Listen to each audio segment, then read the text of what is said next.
जी sir, आ रही है आवाज। जी। ये केस लॉ में जो सर्कमस्टांशियल एविडेंस को और डायरेक्ट एविडेंस को डिफरेंशिएट किया गया एक एग्जाम्पल की मदद से। उन्होंने कहा जी, differentiating the direct and circumstantial evidence according to the David Allison, sometimes it is easier to understand the difference with an example. If your brother comes to you and says he saw it snow today, then there is direct evidence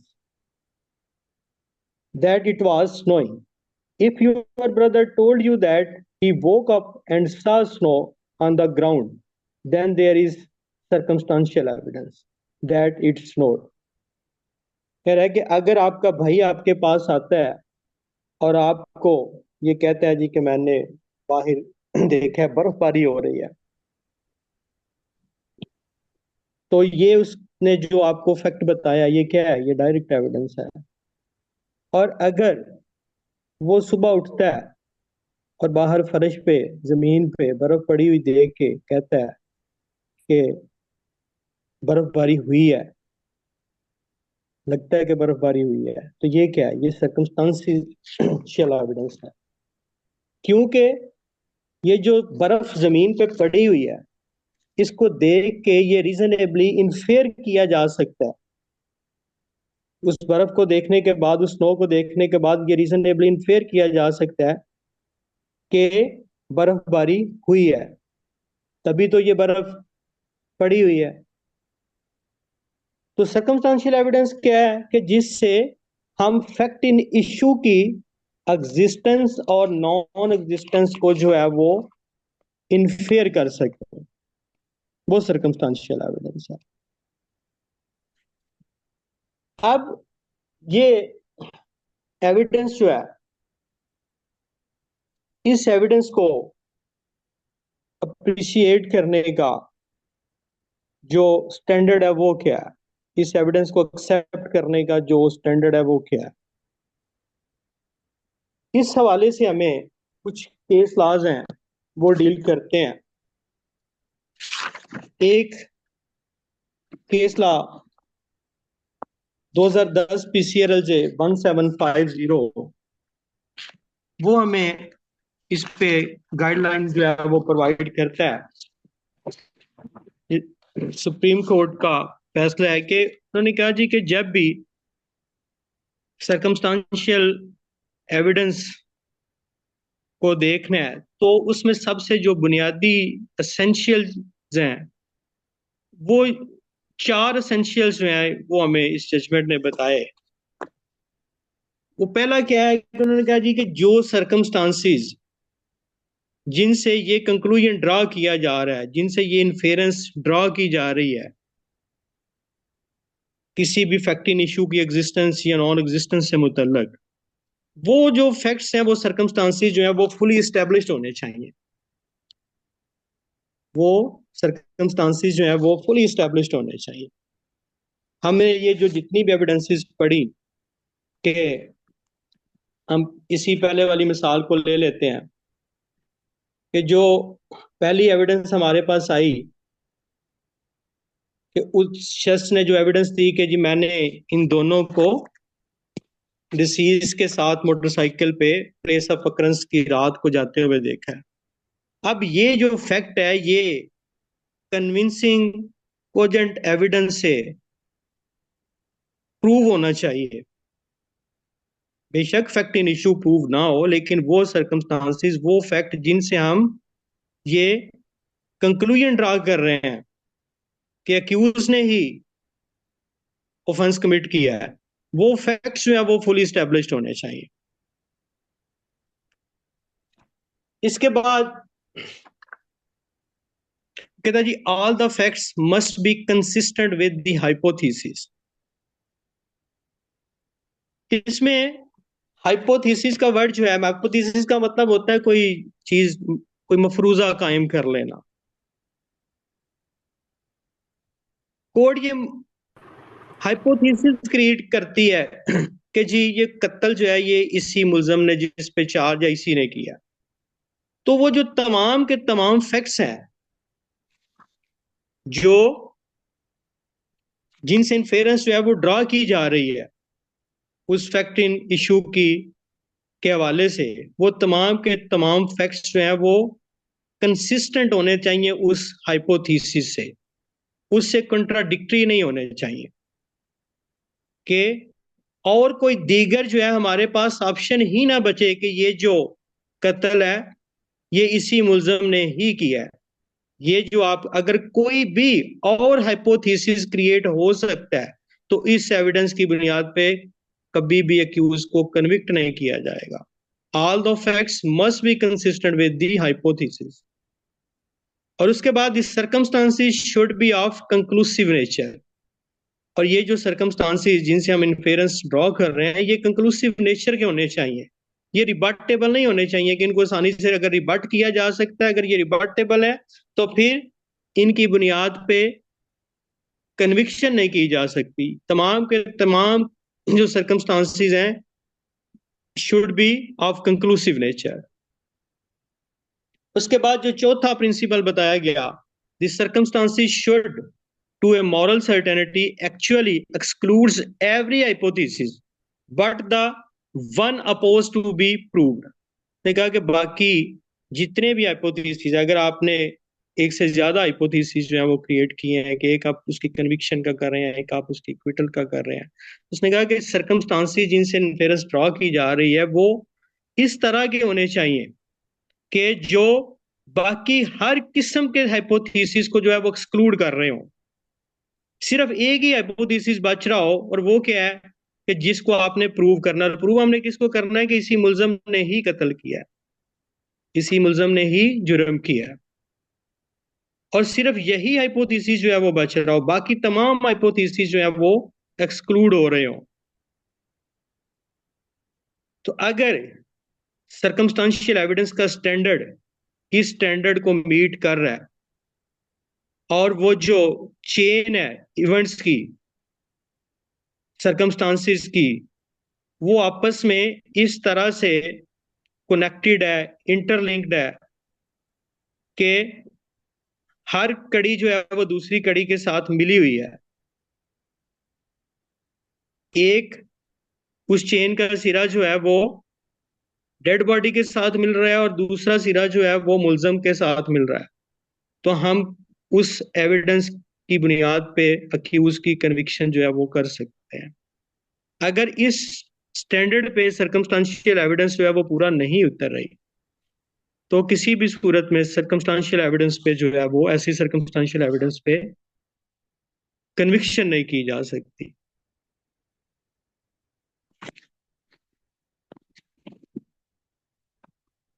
इसके बाद हम बात करते हैं कि circumstantial evidence जो है और डायरेक्ट एविडेंस जो है क्या ये सब्सटेंटिव पीस ऑफ एविडेंस होती हैं। डायरेक्ट एविडेंस, नो डाउट कि डायरेक्ट एविडेंस जो है वो सब्सटेंटिव पीस ऑफ एविडेंस होती है। उसको किसी फर्दर क्रॉपोरेशन की जरूरत नहीं है, उसको किसी भी फर्दर क्रॉपोरेशन की जरूरत नहीं है। सर्कमस्टांशियल एविडेंस भी अगर इस स्टैंडर्ड पे पूरा उतरती है, अगर ये जो स्टैंडर्ड लॉ ने बताया है अगर इस स्टैंडर्ड पे पूरा उतरती है तो यहां ये भी कंक्लूसिव, ये भी सब्सटेंटिव एविडेंस है।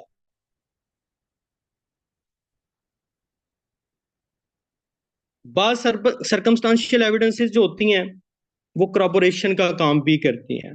आपकी जो मेन एविडेंस उसको, डायरेक्ट एविडेंस अगर कोई मौजूद है तो उसको क्रॉबोरेट भी करती हैं। जिस तरह हमारी मेडिकल एविडेंस है, हमारी फ्रांसिक एविडेंस है, बेसिकली तो ये सर्कमस्टांशियल एविडेंस है, लेकिन ये मेन एविडेंस को क्रॉबोरेट भी करती हैं। कोई बताएगा ये कि सब्सटेंटिव पीस ऑफ एविडेंस हम किसको कहते हैं? अभी मैंने बताया भी है।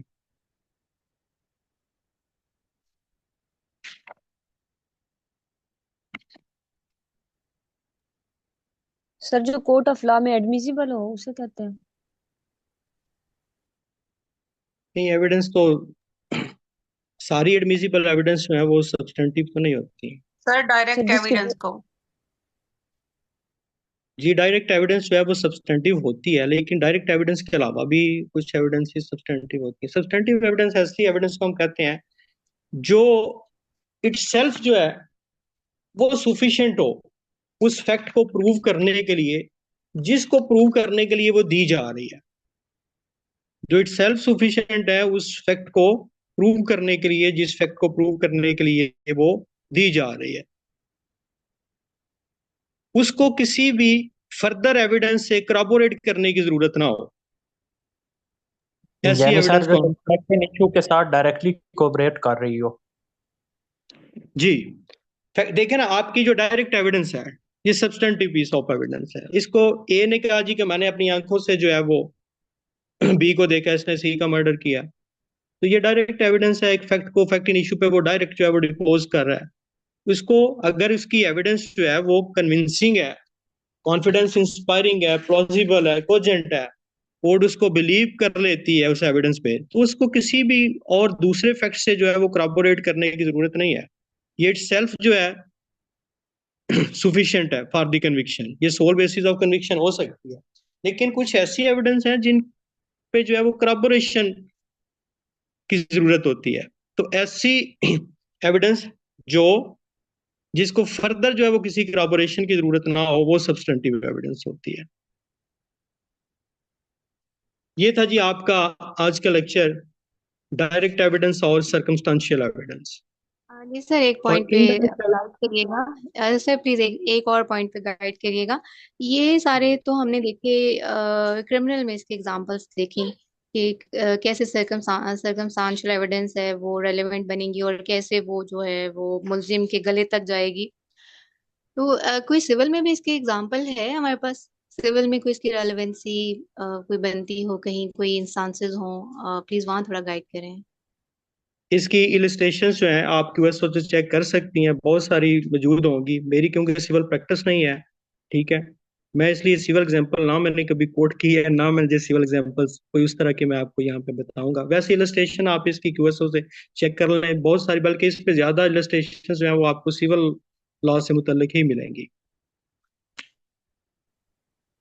बेसिक जी ठीक है, प्रिंसिपल जो है, लेकिन बेसिक लेकिन जब हम प्रिंसिपल जो है पेपर अटेम्प्ट वो, लेकिन जब हम पेपर अटेम्प्ट करेंगे सर, हम तो दोनों हवालों से करेंगे ना, कि सिविल में इसकी कैसे रेलेवेंसी है और क्रिमिनल में कैसे रेलेवेंसी है सर्कमस्टांशियल एविडेंस की। जी बिल्कुल आप कर तो सकते हैं। इसमें मैं इसमें ये नहीं आपको कह रहा कि आप सिविल रेलेवेंसी जो है वो आप कोट नहीं करेंगे। तो इस पे मैंने आपको गुजारिश की कि हाँ, आप इसकी लिस्टेशन जो है वो चेक कर सकती हैं। इसमें रेलेवेंसी ऑफ फैक्ट में जाके आप इसकी लिस्टेशन जो है वो चेक कर सकती हैं। सर ठीक है, सिविल आर्टिकल रेलेवेंसी आपको सर मिल जाएगी वहां से। आर्टिकल्स गाइड कर दें प्लीज, काइंडली कुछ आर्टिकल्स गाइड कर दें इस हवाले से, कि जिनको इस हवाले से मैं पढ़ा जा गुजारिश सके। कर रहा हूँ, मैं गलत आपको फुर्सत वाज़ेह नहीं है लफ्जों सिविल में के ये हवाले बात से। बता रहा हूँ कि मेरी सिविल प्रैक्टिस नहीं है, मैं इसलिए सिविल एग्जाम्पल कोर्ट नहीं की। मैं हमेशा क्रिमिनल लॉ पढ़ाता हूँ, मैंने ना कभी सिविल लॉ पढ़ाया, ना मैंने कभी सिविल लॉ की एग्जाम्पल सर जो है मैं वो क्यों। एग्जांपल कोट कर। हाँ जी हाँ ठीक है जी। अस्सलाम वालेकुम सर। जी, वालेकुम अस्सलाम। सर सिविल की मैं, अगर मुझे इजाजत दें तो मैं एक कोट करने की कोशिश करूं। एक मिनट बाद में कर लीजिएगा, बाकी क्लास के क्वेश्चंस ले लें। एक मिनट जी, कोई क्वेश्चन किसी का? जी अस्सलाम डायरेक्ट वालेकुम एविडेंस सर। पे, इनडायरेक्ट एविडेंस पे, सर्कमस्टांशियल एविडेंस पे। जी सर, आपने जो केस लॉ बताया इसका पेज नंबर रिपीट कर दीजिए। जी, 2010 PCRLJ 1750। इसके अलावा 1990 PCRLJ 73। ये दोनों जो केस लॉ हैं, इन दोनों में ऑलमोस्ट यही प्रिंसिपल जो है वो कोट किए गए। इसके अलावा ये एक रिसेंट, ये लाहौर हाई कोर्ट का एक फैसला आया है। ये क्रिमिनल अपील नंबर 445 है 2013 की, लेकिन ये डिसाइड अभी हुई रिसेंटली। तो ये भी आप जो है इसको गूगल करेंगे तो आपको मिल जाएगी ये जजमेंट जो है, अल्लाह रखा वर्सेस स्टेट। ये okay, circumstantial thank you evidence sir. पे एक बहुत अच्छा फैसला है जस्टिस सोहेल नासिर साहब का। इसको आप देखें, इसमें उन्होंने इस्लामिक रेफरेंस दिया है, इसमें सूरह यूसुफ का रेफरेंस दे के उन्होंने हजरत जो है वो यूसुफ और जुलेहा की एग्जांपल देने के बाद उन्होंने ये जजमेंट जो है वो स्टार्ट की है। ये जुलेहा और हजरत यूसुफ की जो एग्जांपल है, ये सर्कमस्टेंशियल एविडेंस की बहुत अच्छी एग्जांपल है। Thank you sir. इसके बाद सर्कमस्टेंशियल एविडेंस पे कुछ और केस लॉ मैं आपको बताता हूँ, वो भी लिख लें।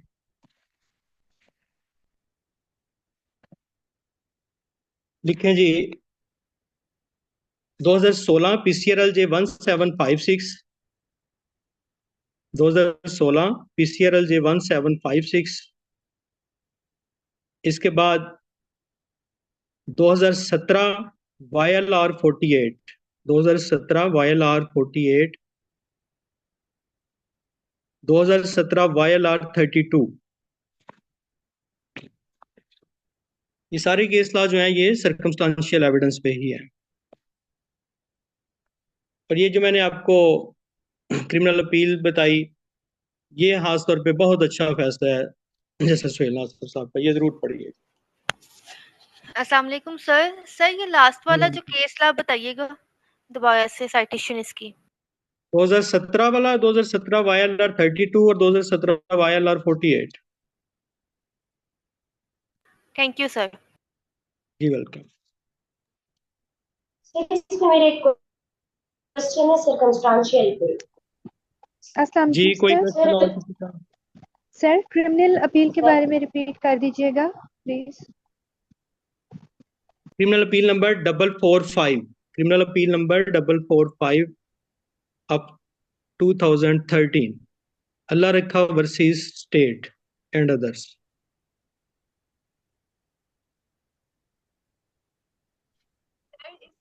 सर ये सर्कमस्टेंशियल एविडेंस पे था एक मेरा क्वेश्चन। जी जी प्लीज। सर उसमें आपने ये जो केस बताया कि आपने क्या कि उसने कहा कि एक बंदे ने कहा कि सी को मैंने घर से निकलते देखा है, उसके कपड़े पे दाग भी थे और उसके हाथ में पिस्टल भी था। लेकिन सर ये ऐसा जी भी तो जी हो सकता है ना कि उसने जो है ना घर गया, उसने मतलब कत्ल उसने खुद ना किया हो, बल्कि वो उसने देखा हो कि कत्ल हुआ पड़ा है, तो उसने अगर बॉडी को टच किया जी या कुछ इस बिल्कुल तरह से। ऐसा हो सकता है, जी बिल्कुल ऐसा हो सकता है, लेकिन हम बात कर रहे हैं सिर्फ इन्फेरेंस ड्रॉ करने की।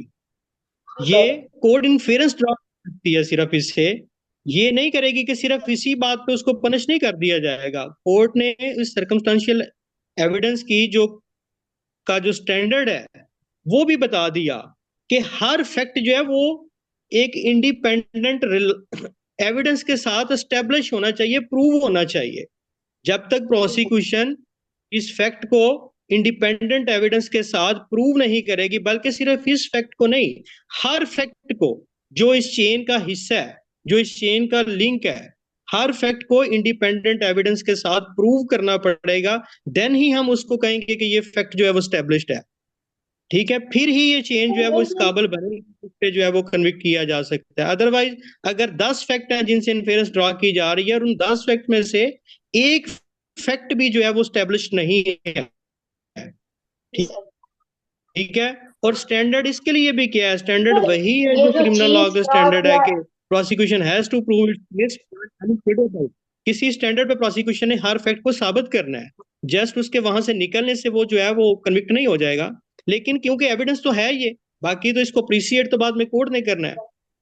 ये भी हो सकता है, बिल्कुल कोर्ट प्रिज्यूम कर सकती है कि हो सकता है जो आप कह रही हैं बिल्कुल ऐसा ही हो। जी सर। तो सर फिर ये चीज, ये जो क्रॉस चीप या री एग्जामिनेशन है उसमें जाके ये चीज, सर मैं वैसे क्वेश्चन इसलिए पूछ रही हूँ क्योंकि मुझे ना क्लियर नहीं हो रहा कि ये चीज उस एग्जामिनेशन में जाके क्लियर होगी या पहले से ही वो एविडेंस इकट्ठे करेंगे, ट्रायल में ये चीज चलेगी। देखें, कोई भी केस जो होता है ना, हमेशा उसका फैसला ट्रायल में होता है। एविडेंस क्या इन्वेस्टिगेशन क्या होती है? इन्वेस्टिगेशन तो बेसिकली कलेक्शन ऑफ एविडेंस है। लॉ इन्फोर्समेंट एजेंसी जो होती है उनका काम सिर्फ एविडेंस कलेक्ट करना होता है। वो एविडेंस कलेक्ट करेंगी और जो रिपोर्ट अंडर सेक्शन 173 है उसकी सूरत में उसको सबमिट कर देंगी वज़ीर पब्लिक प्रोसिक्यूटर कोर्ट में। अब ये कोर्ट ने पूरा ट्रायल कंडक्ट करने के बाद, हर एविडेंस लेने के बाद, हर एविडेंस को जो है उसके बाद जो है वो अप्रिशिएट करने के बाद फिर जो देखना है कि क्या प्रोसिक्यूशन जो है वो अपना केस जो है उस स्टैंडर्ड पे साबित कर सकी है कि जो लॉ ने हमें स्टैंडर्ड दिया है कि prosecution has to prove its case beyond any shadow of doubt. अगर कोर्ट ये समझती है सारे ट्रायल को करने के बाद कि वाकई प्रोसिक्यूशन ने उस स्टैंडर्ड पे अपना केस साबित कर दिया है, तो फिर कोर्ट जो है वो मुलजम को कन्विक्ट करेगी। अदरवाइज किसी भी सूरत में अदालत अगर ये समझ जाए कि प्रोसिक्यूशन फेल रही है तो मुलजम को अक्विट किया जाएगा। ये सारा जो है ये एविडेंस की अप्रिसिएशन ये ट्रायल स्टेज पे होती है। ठीक सर, थैंक यू सर। जी जी वेलकम। जी कोई और क्वेश्चन किसी का? हेलो जी जी सर, इसमें हम ये कह सकते हैं कि ओरल एविडेंस जो है वो 3 तरीके से दी जा सकती है, एक डायरेक्ट, इनडायरेक्ट और सर्कमस्टांशियल। डायरेक्ट एविडेंस तो सर्कमस्टांशियल में ही आ जाएगी या उसको अलग लिखेंगे नहीं डायरेक्ट नहीं को जी और बिल्कुल नहीं। सर्कमस्टांशियल? डायरेक्ट एविडेंस जो है वो आप इसको बिल्कुल भी सर्कमस्टेंशियल एविडेंस के साथ मिक्स नहीं कर सकते।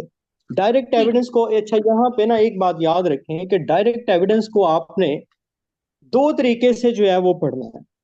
ये यहाँ पे इसकी कंफ्यूजन क्रिएट ही यहाँ पे होती है। डायरेक्ट एविडेंस तो हमेशा डायरेक्ट सोर्स से आ रही है और फैक्ट इन इशू पे आ रही है। इनडायरेक्ट एविडेंस जो है वो तो एविडेंस सिरे से है ही नहीं। इनडायरेक्ट एविडेंस को तो कानूनी शहादत ऑर्डर एक्सक्लूड कर रहा है। ये well settled principle of law है कि hearsay evidence is no evidence, hearsay evidence is no evidence. और जो सर्कमस्टेंशियल एविडेंस है, डायरेक्ट एविडेंस को एक तो आपने हेयर से के साथ पढ़ना है, दूसरा डायरेक्ट एविडेंस को आपने सर्कमस्टेंशियल के साथ पढ़ना है। ठीक है, जब डायरेक्ट एविडेंस को हम हेयर से के साथ पढ़ते हैं तो डायरेक्ट एविडेंस तो सब्सटेंटिव पीस ऑफ एविडेंस है और hearsay evidence is no evidence. Hearsay evidence कोई एविडेंस नहीं है, अगरचे इसके कुछ जनरल रूल यही है हेयर से का, लेकिन इसकी कुछ एक्सेप्शंस भी हैं जिस तरह के डाइंग डिक्लेरेशन। इसके अलावा जब डायरेक्ट को और सर्कमस्टेंशियल को हमने सेपरेट करके पढ़ना है। डायरेक्ट और चीज है, सर्कमस्टेंशियल और चीज है। ठीक है, डायरेक्ट एविडेंस जो है वो हमने पढ़ा ओरल एविडेंस में कि अगर किसी ने कोई फैक्ट अपनी आंखों से होता हुआ देखा है, अपने कानों से सुना है, अपनी जो है वो किसी सेंस से परसीव किया है, तो वो शख्स एविडेंस देगा कि मैंने ये फैक्ट अपनी आंखों से होता हुआ देखा। मैं, लेकिन वो फैक्ट इन इशू से मुतल्लिक। यहाँ पे जो सर्कमस्टेंशियल एविडेंस है ये भी डायरेक्ट सोर्स से आ रही होती है बज़ाहिर, लेकिन ये फैक्ट इन इशू से मुतल्लिक नहीं होती। इसका जो मेन डिफरेंस है ये किसी और ऐसे फैक्ट से मुतल्लिक होती है जिस फैक्ट से हम फैक्ट इन इशू की जो है वो एग्जिस्टेंस या नॉन एग्जिस्टेंस को जो है वो इन्फेयर कर रहे होते हैं। मेरा ख्याल है कि आपको इसकी समझ आ गई होगी अब। पर सर ये यहाँ डाइंग डिक्लेरेशन जो है वो इनडायरेक्ट एविडेंस की एक्सेप्शन में आएगा ना? नहीं नहीं, डाइंग डिक्लेरेशन जो है हाँ बिल्कुल हेयर से एविडेंस, इनडायरेक्ट एविडेंस की एक्सेप्शन में आता है। हेयर से किया जी जी वेलकम। यहाँ पे सर जो आप एक्सप्लेन कर रहे थे, तो क्या हम दरमियान में ये टर्म यूज कर सकते हैं कि सर्कमस्टांशियल जो है वो रेलेवेंट फैक्ट के लिए ज्यादा मौजूद होते हैं, क्योंकि ये फैक्ट इन इशू के साथ तो जाहिर है डायरेक्टली कनेक्ट नहीं होते, रेलेवेंट एविडेंस फैक्ट के साथ कनेक्ट होते हैं। आर्टिकल 18 जो है, ठीक होगा, आपका आर्टिकल 18 हमेशा एक बात करता है, वो कहता है जी कि evidence must be given in 2 types of fact, fact in issue और रेलेवेंट फैक्ट। कि एविडेंस हमेशा आपकी 2 तरह के फैक्ट्स पे आएगी, बाकी किसी फैक्ट पे आप एविडेंस दे ही नहीं सकते। एक तो फैक्ट इन इशू पे आप एविडेंस देंगे, तो फैक्ट इन इशू पे जो आपकी एविडेंस आ रही है वो तो डायरेक्ट एविडेंस है। क्लियर है कि फैक्ट इन इशू पे जो आपकी एविडेंस आएगी वो तो डायरेक्ट एविडेंस है कि हमारा फैक्ट इन इशू क्या था कि क्या ए ने बी को मर्डर किया है, तो सी कहता है जी ए ने मेरे सामने बी का मर्डर किया है, तो ये डायरेक्ट एविडेंस है, फैक्ट इन इशू पे डायरेक्ट आ रही है। अब दूसरा किस पॉइंट पे हम एविडेंस दे रहे हैं? रेलेवेंट फैक्ट पे। अगर कोई फैक्ट रेलेवेंट नहीं है तो उस पे तो हम एविडेंस दे ही नहीं सकते।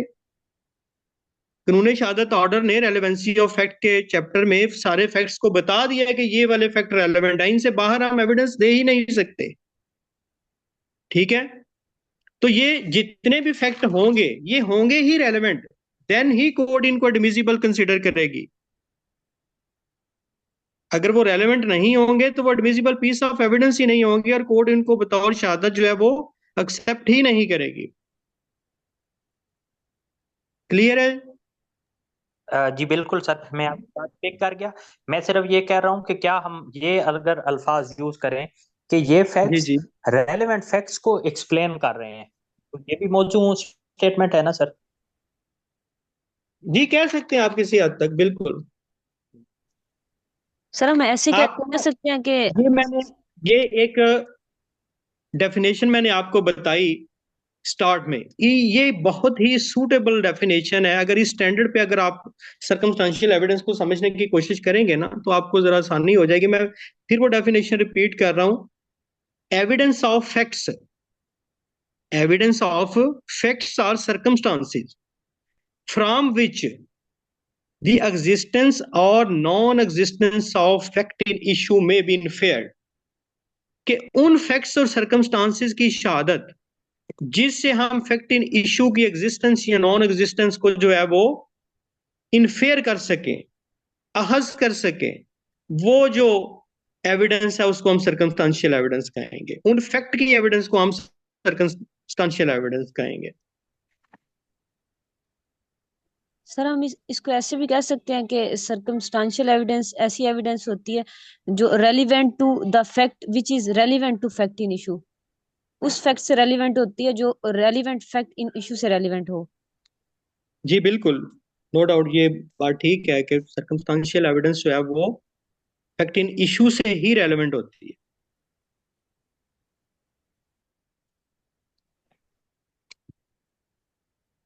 कोई और क्वेश्चन किसी? रेलिवेंट फैक्ट से नहीं होती। सॉरी, सर्कमस्टांशियल एविडेंस जो है वो रेलिवेंट फैक्ट के ऊपर नहीं होती। सर्कमस्टांशियल एविडेंस इटसेल्फ तो रेलेवेंट फैक्ट होती है, इसमें वो रेलेवेंट फैक्ट होगी तो वो एविडेंस होगी, ठीक है। लेकिन बात पूरी सुन लें कि उस रेलेवेंट फैक्ट से जिसकी हम एविडेंस दे रहे हैं, ठीक है, उस रेलेवेंट फैक्ट से हम क्या कर रहे हैं, फैक्ट इन इशू की एग्जिस्टेंस या नॉन एग्जिस्टेंस को इन्फेयर करने की कोशिश कर रहे हैं। जैसे मैंने मिसाल दी कि वो जो शख्स ब्लड स्टेन कपड़ों के साथ, ब्लड स्टेन हंजर के साथ प्लेस ऑफ अकरेंस से बाहर निकल रहा है, ठीक है, ये जो फैक्ट है जो हम बता रहे हैं कि हमने उसको वहां से निकलते देखा, ये तो साबित नहीं कर रहा कि ए ने बी का कत्ल किया है, लेकिन ये जरूर फैक्ट इन इशू को जो है वो इस फैक्ट से हम फैक्ट इन इशू की एग्जिस्टेंस को हम इन्फेयर कर सकते हैं। हम ये जरूर इससे जो है वो अंदाजा कर सकते हैं कि इसी ने कत्ल किया होगा, इसी ने कत्ल किया होगा, क्योंकि इसके कपड़ों को खून लगा हुआ है, जरूर इसी ने कत्ल किया होगा। इसके हाथ में खंजर है, ब्लड स्टेन, जरूर इसी ने कत्ल किया होगा। यही अंदर से बाहर निकल आ रहा है, जरूर इसी ने कत्ल किया होगा। ये हम इन्फेरेंस ड्रा कर रहे हैं उस फैक्ट से। और किस चीज के बारे में इन्फेरेंस ड्रा कर रहे हैं? Existence of fact in issue के बारे में। तो सर इस हवाले से जो मोस्ट रेलेवेंट आर्टिकल है वो आर्टिकल 27 नहीं बनेगा, क्योंकि उसके सारे इलस्ट्रेशंस इसी तरह से हैं जैसे आप बता रहे हैं। जैसे अगर किसी के पास से चोरी का सामान मिलता है तो कोर्ट इन्फ्रेंस ड्रॉ कर लेगी कि भाई यही चोर है।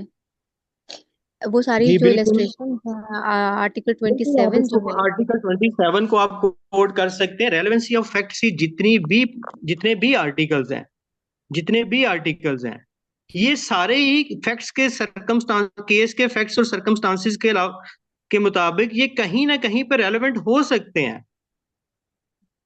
ये अभी हमने जो 2-3 एग्जांपल्स डिस्कस की, इनमें आर्टिकल 19 भी रेलेवेंट है, इसमें इनमें आर्टिकल 20 भी रेलेवेंट है। कुछ सूरतों में जिसमें अगर हम प्रिपरेशन की बात कर लें, हम मोटिव की बात कर लें, हम अक्यूज का जो है वो सब्सिक्वेंट या प्रीवियस कंडक्ट की बात कर लें तो 21 रेलेवेंट हो जाएगा। अभी आप जिस तरह कह रही हैं कि स्टेट ऑफ माइंड की हम बात कर रहे हैं, तो यहाँ पे जो है वो 27 भी रेलेवेंट हो सकता है, बिल्कुल हो सकता है, क्यों नहीं हो सकता।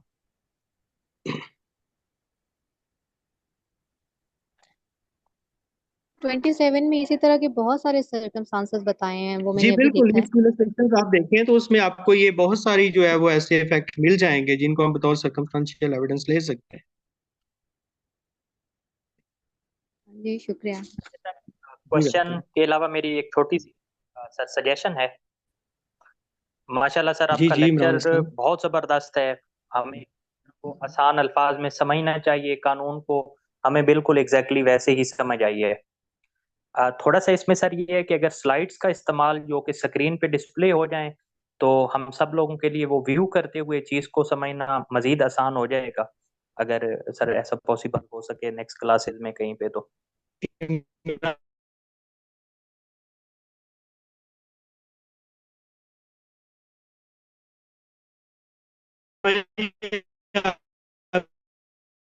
आपकी ना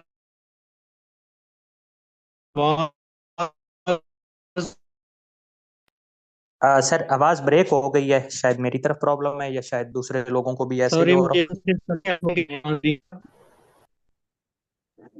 है। जी सर, आपकी आवाज ब्रेक हो रही है। आपकी लास्ट स्टेटमेंट सर बिल्कुल मुझे समझ नहीं आई, आप काइंडली रिपीट कीजिएगा इस सर रिस्पॉन्ड में क्या सॉरी सर, नहीं मेरी आ साइड से रही। इंटरनेट का इशू है थोड़ा, तो मुझे भी आपका ना क्वेश्चन सही से समझ नहीं आया। मुझे जो थोड़ी बहुत समझ आई वो यही आई कि शायद आप क्लास के दौरान जो है वो स्क्रीन शेयरिंग के बारे में कह रहे हैं। जी जी, स्लाइड और स्क्रीन शेयरिंग से सर हमारा जरा नॉलेज और इनहेंस हो जाएगा और आपकी बातों को समझना और व्यू करना हमें जो है ना वो मजीद आसानी पैदा कर देगा। जी जरूर जरूर इमरान असलम, अब इंशाल्लाह हम इसको कंसिडर करते हैं।